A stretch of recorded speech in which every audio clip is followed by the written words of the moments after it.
Pinsan Kalyada.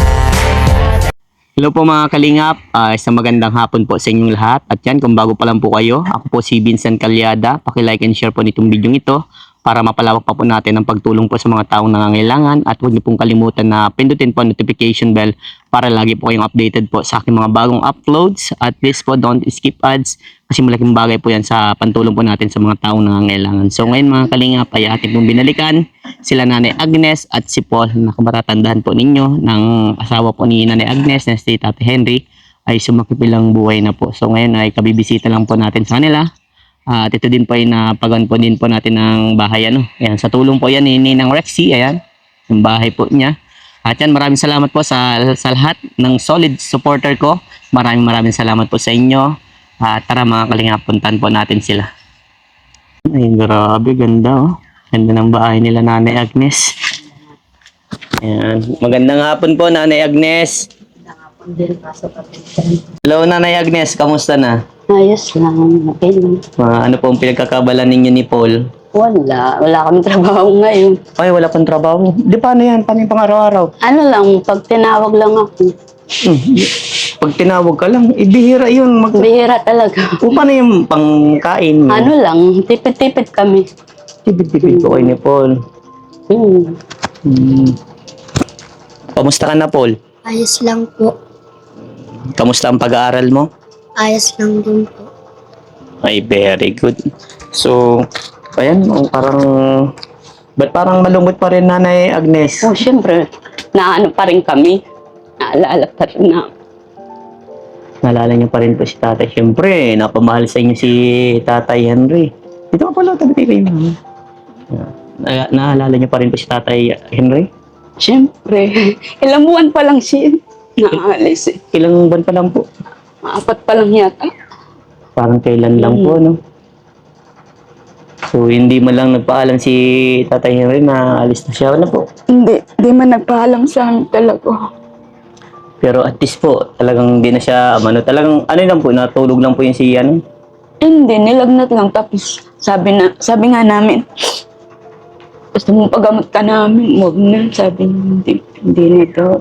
Kasi iniisip. Akala ko, ano lang talaga, lagnat. Opo. Tsaka iniisip din niya, wala ka rin kaming pera. Opo. Kaya gano'n na. Tsaka, maganda na rin nagpahinga na kesa nahirapan siya. Opo. Yung, ano namin siya, maalis kami siya lang mag-isa. Yung parang naano na rin siya. Naaborito sa ano niya, syempre, wala siyang kausap. Opo. Madating lang kami, anong oras. So, ayan, nakakalungkot pala na parang wala kang trabaho. Ano po yun, ipon-ipon niyo po na gamit niyo po? Ano lang, pag ano naman kasi pag may trabaho ako, binibili na lang namin lahat ng kailangan namin at saka tinitira ko lang ng baon niya. Sila Paul po, bakasyon na? Ay hindi pa, hanggang Biyernes pa yata. Hanggang Biyernes pa kay Paul? Ewan ko lang po. Kasi may exam pa sila, nag-exam pa sila mula Lunes eh. Pero ngayon, okay ang pangangatawan ni Paul Kasi hindi na siya naglalaro sa labas. Puro dito na lang. Dito na lang. Paul, may tanong si Kuya Vincent sobrang namimiss niyo na ba si Tatay Henry? Opo. Anong namimiss mo kay Tatay Henry? Yung lagi niya po akong pinapagalitan minsan po. Lagi kang pinapagalitan. So ayan, tuparin mo yung pangako mo kay Tatay Henry Kasi gusto niya matupad yung pangarap mo. Opo. Buti na lang nanay, nakapunta ako dito. Mas na ngayon nabalitaan ko, wala ka palang trabaho. Oo, at saka iniintay ko na ng bakasyon niya talaga. Hinihintay mo na lang pong bakasyon niya para Uwi kami. uuwi na po kayo ng Pampanga. Wala kasi kami talagang buhay dito. Di sino natitira na dito, nay? Ewan ko, yung kapatid niya, iaano ko sa kanya. Patiran mo ito nanay para kumbaga may tao dito. Mahirap po pag walang tao dito. Gusto ko man ditong tumira, kaso pamilya ko nandun eh. Pinapauwi na kami. Kumbaga may tutulong po sa iyo doon. Nanay ko, may edad na rin, baka ayok magsisi. bandang uli. Opo. Gusto ko rin makasama magulang ko. Buhay pa po ang mama at papa niyo po? Pinapawi na po pala kayo? Pinapauwi na kami. Ano na siya? Line of 8 na sila. Grabe. Pinapauwi na kami. Gusto mo, Paul, na pumunta na ng Pampanga? Opo. Iiwan mo na si Kuya Vincent? Namimiss ka namin, Kuya Vincent Gamo. Mamimiss mo ako, Paul? Opo. Ito lang ang gusto ko sa iyo, Paul. Okay lang sa akin na lumayo ka. Alam kong yung paglayo mo ay para sa pangarap mo. At gusto ni mama mo na mabigay sa iyo yung mga pangangailangan mo. Dahil doon sa Pampanga, marami sa iyong tutulong doon, mga kamag-anak ni mama mo. At alam ko hindi ka na mapababayaan ni mama mo gaya ng nakikita ko. At hangad ko, Paul, na balang araw na kapag dumating yung time na meron ka ng maayos na trabaho, magkita tayo, wag mong kalimutan si Kuya Vincent, ha? Pangako, Kuya Vincent Gamo. Very Hindi good. ka namin kakalimutan. Bakit na eh? Ba't di niyo po ako kakalimutan? Tawang tumulong mula hanggang sa uling hiningan. Tatayin rin, tinalungan kami. Kaya hindi ka namin nakakalimutan. Dahil napakabait mo. Salamat. Basta sa akin po, gagawin ko lahat. Basta sa abot ng aking makaya, tutulong pa ako. Basta pagdasal na lang po natin ang mga nangyayari sa ating buhay na eh. Lahat naman talaga po ng tao papunta sa bilang buhay. Lahat tayo. Lahat tayo pupunin, una-unahan lang. Pero mas maganda habang nabubuhay, gumagawa na ng tama dito sa mundong ibabaw. Paul, lagi mong tatandaan yan. Mga payo ni Kuya Vincent. Kasi balang araw, magagamit mo yon sa mga pinagdadaanan mo sa buhay. So, kailan niyo po balak mag-ano na eh? Kasi inihintay pa namin yung kapatid ko doon sa Sur. Makikisakay kami. Kasi mauwi din sila. Opo. Mas maganda yun na bago po kayo magpuntang Pampanga, kunin nyo na yung card niya, lahat Oo, na po, lahat. para wala na kayong babalikan dito. Na ako sa ma'am niya, nakiusap na ako kasi sabi ko malayo po kami, pamasahe lang po, malaki ka ako, kaya gusto ko makuha lahat ng niya, papel niya. Sabi niya, ang gagawin ko, sabi ng advisor niya. Opo. Mga kailan po kaya ang alis ninyo, Nay? Ay, hindi ko pa sigurado eh kung alis yung kapatid ko. Pag hindi umalis yun, kami dalawa na lang matuloy. Matuloy kayo. Kung may sasakyan lang si Kuya Vincent mo, ako na mismo ang hahatid sa inyo sa Pampanga. Kaso wala pa eh. Malayo, Kuya Vincent. Okay lang kahit malayo, basta mahatid ko ng safe si Paul. Kaya mo, Paul, ipag-pray mo na magkaroon sasakyan si Kuya Vincent, ha? Para Maligaw ka sa Pampanga, Kuya Vincent. mapunta ako sa inyo, dadayun kita. Ang mga Pampangenya ay masarap magluto. Ha? Sana matuto ka magluto dun, ha, Paul? Para someday pag nagkita tayo, lulutuan mo si Kuya Vincent. Maasahan ko ba yan? Ha? Ano? Opo. Ay, grabe. Si mama lang hindi marunong magluto. So, ayan, by the way, Nay. Buti na lang, nakapunta po ako dito, at yun, para maabutan kayo kahit paano po ng pangkain-kain niyo ni Paul. Mahirap yung walang trabaho, Nay. Mahirap na, kaya ganyan ang ko talagang desisyon ko. Kahit paano doon, meron ako. Pero nag-okay-okay po yung niyo, yung pangangatawan po ninyo parehas ni Paul. Hindi na kasi ako na-stress yung kakaisip. Kasi alam ko bakit nanay na-stress. Kasi siyempre kung iisipin mo si Tatay Henry, isipin yung pangkain nyo, yung pagkuha ng tubig, kakainin, mga ganun, di ba? Kaya siguro, Kami kahit ano lang naman ang makain namin, okay na kami dalawa. Hindi na Opo. kami na mabili lang kaming isang tama na. Siyempre, pa namin kasi siya, inaalala namin yung mag-aapon niya. Kaya, anong bagay nanay ang mamimiss niyo po sa akin pag alis niyo po? kabaitan mo. Kabaitan. Sobrang kabaitan. Ano pa po, Nay? Bukod sa kabaitan, ano pa po yung... Lahat. Hindi ka alam mo, basta hindi ko makakalimutan sa'yo sa sobrang kabaitan. Kahit paano ba nanay na nabago po ko yung buhay niyo po? Ay, oo. Malaking tulong ka na dumating sa amin. Kasi Salamat, Nay. naano mo yung bahay namin. Kaya sabi ko nga sayang, kung maganda lang ang ano namin dito, hindi na kami maawi. Kung maganda lang po. Pero ano ba po balak niyo, Nay? Kailangan niyo ba dito mag-business? O anong gusto mo, Nay? Nakita ko kasi hindi maasenso ang ano Business po. So ano po yung palagay niyong pinaka-optional niyo, Nay? Kasi ang naisip ko, magtatrabaho ko, ang anak ko kawawa, walang naiiwan sa kanya. Maiiwan siya dito. Naiiwan siya. So pag doon ka sa Pampanga, may Nandun, babantay. kasama nanay ko, tatay ko, tsaka yung mga, Kumbaga may titingin. yung may- kapatid ko isa, nandun din. Mahirap kung solo man lang nga dito si Paul. Baka kung ano mangyari. Tsaka kahit meron kaming kasama dun. Opo. Pag nagkakasakit kaming dalawa lang. Siya nagkasakit. Na-hospital nga siya.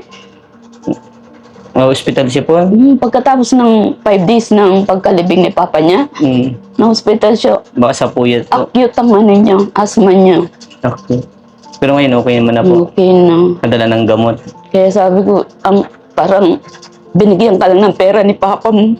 Panggamot niya. Lahat ng ano ni papa niya, na ano niya, nagastos niya. Yung manawa kay papa niya. Kaya ganun akong gusto nang umuwi. Wala kaming kasama dito. Yun ang inaano mo na eh. Pag nagkakasakit kami, ibang tawang kasama namin. Pero may tanong pa ako sa inyo eh. Ako, kung okay lang po sa iyo. May plano ka pa po ulit po bang mag-asawa na eh? Hindi ko alam, pero ang ano ko sa sarili ko, ang anak ko. Yung anak mo na lang po. Sa totoo lang, naranasan ko dito ang buhay. Ewan ko lang, hindi ako nagsasalita ng tapos, pero ang naranasan kong hirap. Parang ayoko nang balikan uli. Sa sobrang hirap. Sabi ko, nagpakatanda ako. Ngayon ko lang naranasan ang ganitong buhay dito. Kasi doon sa Pampanga na eh, maganda yung buhay niyo po. Kahit hirap ang buhay namin doon, hindi ganito katindi ang hirap. Na mahingi ka. Para may makain lang po dito. Oo. Pero po doon, napoprovide talaga po. Oo, kahit pa paano, may naano ka. Kasi, hindi ka naman mamimili ng trabaho kung tamad ka rin eh. Okay. Ikaw rin ang ano eh.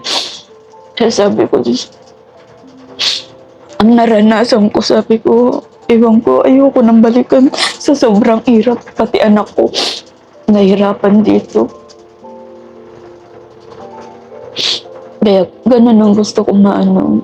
Ayoko nang iparanas sa kanyang hirap na ano. So, kumbaga, bago ka mag-asawa na eh, pag-iisipan mo muna. Ay, pero ang ano ko sa sarili ko, ang anak ko na lang ang gusto ko Si Paul na lang. palakihan. Wow. Kahit pa paano, may anak na ako. Grabe, solid ang pagmamali na nanay. Ano masasabi mo, Paul, kay mama mo? Wala po. Gaano mo kamahal si mama mo, Paul? Mahal na mahal po. Grabe. Yakapin mo, Paul, si mama mo. Love na love ka. Yan talagang nanay, mapagmahal. Hindi pa babayaan ng anak. O, tiyo mo, hindi na mag-aasawa, Paul, si mama mo. Ibig sabihin nun, hindi kayang palitan si Tatay Henry.